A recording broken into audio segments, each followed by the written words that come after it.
वार्तांकन रोखठोक बातमी। पंतप्रधान नरेंद्र मोदी आणि एप्स्टीन फाईल्स बाबत काँग्रेस नेते पृथ्वीराज चव्हाण यांनी केलेल्या दाव्याचा उपमुख्यमंत्री एकनाथ शिंदे यांनी समाचार घेतलाय।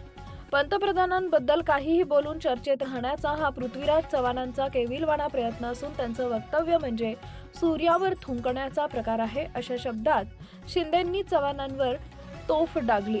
पुणे महानगरपालिका निवडणुकीच्या पार्श्वभूमीवर काँग्रेसचे प्रदेश उपाध्यक्ष आणि माजी उपमहापौर आबा उर्फ उल्हास बागुल यांनी आज एकनाथ शिंदे यांच्या उपस्थितीत शिवसेनेत प्रवेश केला। यावेळी बोलताना एकनाथ शिंदे यांनी पृथ्वीराज चव्हाण यांच्या दाव्यावर जोरदार प्रत्युत्तर दिलं आहे।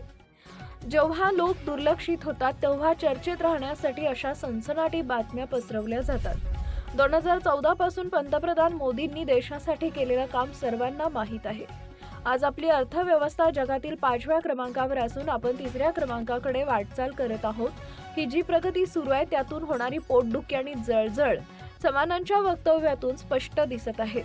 केवळ पृथ्वीराज चव्हाणच नव्हे तर राहुल गांधी यांच्यावरही एकनाथ शिंदे यांनी जोरदार हल्ला चढवला।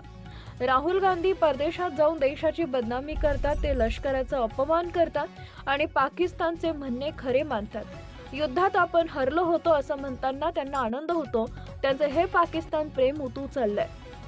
हा देशद्रोह आणि देशाशी केलेली बेईमानी आहे। देशातील जनता त्यांना नक्कीच धडा शिकवेल असा घणाघात शिंदेंनी केलाय। महाराष्ट्रातील महत्त्वाच्या आणि ताज्या बातम्या पाहण्यासाठी आमच्या जय हो न्यूज चॅनलला सबस्क्राईब करा आणि बेल आयकॉन प्रेस करा।